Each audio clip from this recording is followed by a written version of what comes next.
All right, well, we're back to discuss Spy, and if you saw our review, we gave it high praise. We thought it was a good movie. We thought it was worth seeing. If you're watching this video and you haven't seen the movie yet, stop now. Go see the movie. Don't let us spoil anything for you. Otherwise, all bets are off. We're going to talk about whatever we want to. Yeah, I mean, starting with Melissa McCarthy, her character was... It was like everyone in the movie sort of expected her to be the, like, cat lady. And that's not really who she was. She was interested in Jude Law, but kind of from afar and kind of with a, like, I know this is never going to work out sort of way. She just had this crush on him. And they give her these... It brilliantly takes, like, what you would expect her to do and makes that into her spy persona. So her spy persona is a crazy cat lady, or, you know, whatever it is that they're trying to make her into. Well, I thought it was interesting that they took her character, and you do get this idea that she's very unassuming, and she has no talents, and eventually she's going to find some hidden talent that she didn't know she had.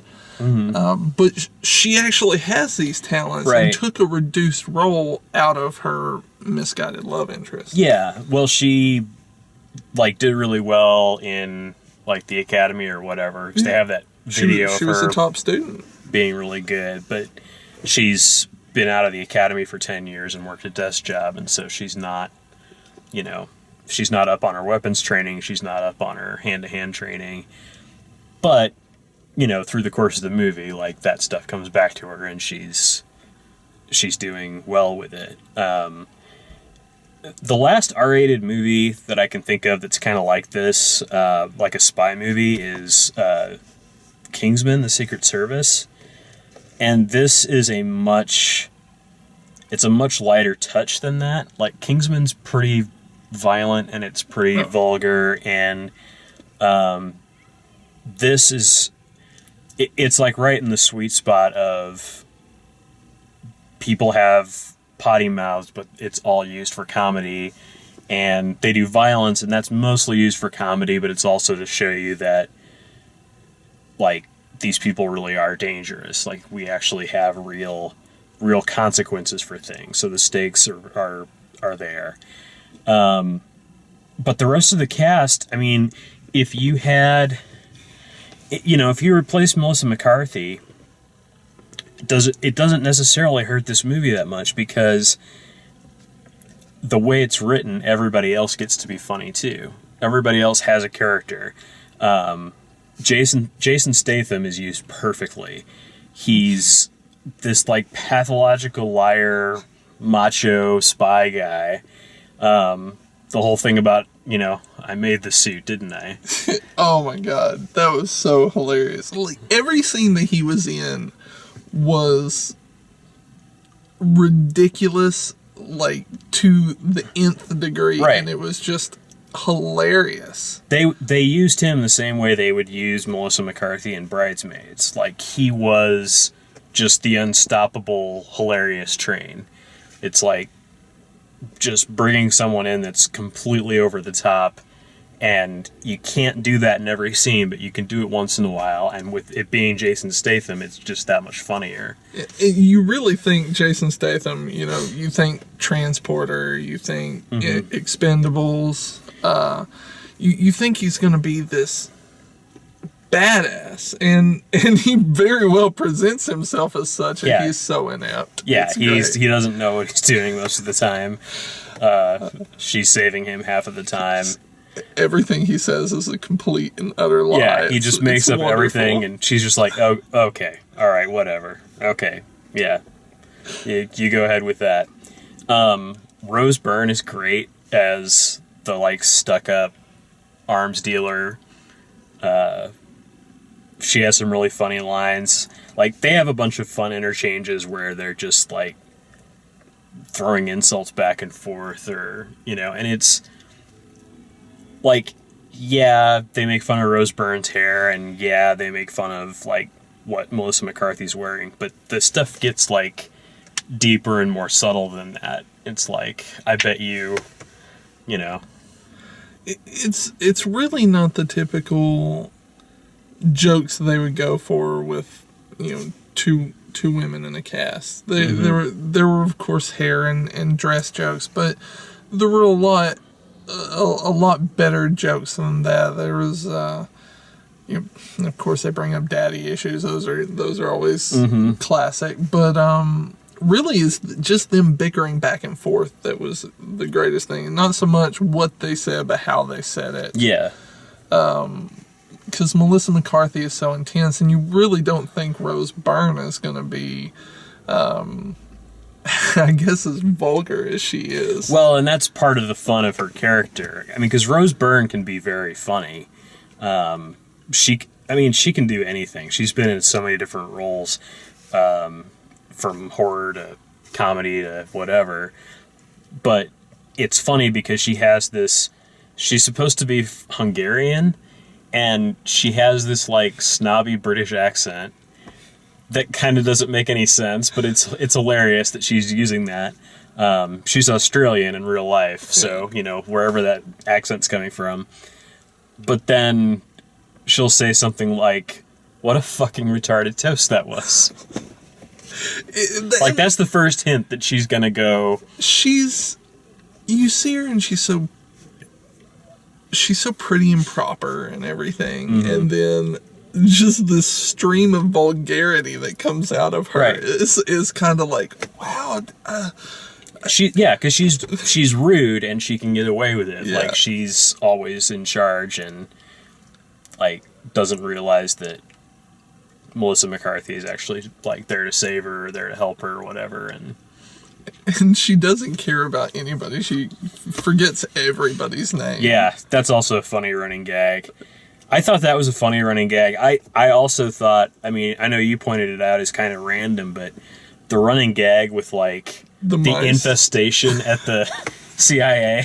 Well, where it starts out where there's bats and then there's, like, mice just climbing on people, like, throughout different scenes. Well, it was... towards the beginning, there wasn't... It didn't start off really funny. It really wasn't until she went undercover that it started picking up for me. So at the beginning, there were these jokes, like there was serious action going on, and then in the background, somebody would say, "Oh, there's mice on my tits." Well, it started with the bats. Well, her friend, who I don't know the actress's name, but the other, like, analyst that she worked with, was saying that no one should eat the cake because there's not chocolate sprinkles on it. It's actually rat poop. So don't eat that. And then Melissa McCarthy's, like, on the earpiece with Jude Law, and all these bats come out of the ceiling and fly all over while she's doing that. And then later, it's just really subtle. Like, people are, like, there's the one line, like, "There's a mouse on my tits." But then, like, later you're like, you see her like, "Oh, I hope she's going to be okay." And there's a mouse on her shoulder. Yeah, that was great. That was subtle and wonderful. Because if you're so involved in the scene, you're just like, you almost don't notice it. Was it a mouse? Yeah. And it was great. Like, they just accepted the mice. What are they going to do about it? Oh, gosh, it was so good. It was good. I thought I was actually a little bit concerned watching it that the violence was going to be too much for some of the people that were there, and I think that because most of it was caused or around Melissa McCarthy, that people felt like it was justifiable, or they were like, "Oh my God," but they were kind of like laughing at it too, like they went that far with... I guess it was the fact that Melissa McCarthy was doing it added to the ridiculousness of the situation, because it was it wasn't as over the top as Kingsman, right? But it was right there on the over the top scale. When she plunges the knife through that woman's hand, like, that's pretty graphic and pretty gruesome. Yeah. But they do, like, they kick off the movie with Jude Law sneezing and blowing that guy's head off. Which is in the trailer, unfortunately, but that's a really funny scene. Yeah. And they did do a pretty decent job of the scenes that they do ruin with the trailer. They cut out some dialogue, so you don't see the full scene, and there are some funny parts outside of that. But that being said, like, the major punchlines are the ones they ruin. Yeah. That's what they put in the trailer. I didn't even know Miranda Baccarin was going to be in it. Yeah, I hadn't heard that either. And she wasn't in much, but she was good with what she was. Yeah. I mean, she's only in like 2 scenes.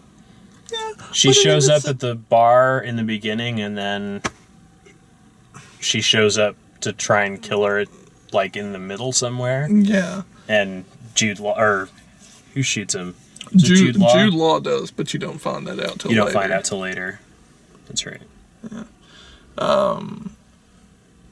Jude Law, I guess I haven't seen Dom Hemingway, so I didn't expect him for a comedic role. Dom Hemingway is, like, still one of my favorite R-rated comedies from last year. It's outrageously ridiculous. It's like an R-rated Austin Powers with Jude Law. See, and he's ridiculous, and it's amazing. And I haven't seen that, so I really only have his serious roles to go off of, so I didn't picture him in this role. And he did a pretty good job. Yeah, and he's a character that has to be, like, he can't be all laughs, he can't be a jokey character, because he has to fill the role of, he has to be somebody that Susan, Melissa McCarthy's character, likes, and likes enough to, like, stick by for all his time at the expense of her own career. But he also has to be believable as possibly a double agent. So, like, he's never super funny, and he's never super cruel. He's just kind of in the middle, but he does have funny stuff. He does have some moments. The moment where he sneezes and shoots that guy is funny. What amazed me, there were so many characters, but they all managed to be really strong characters. Yeah, I agree.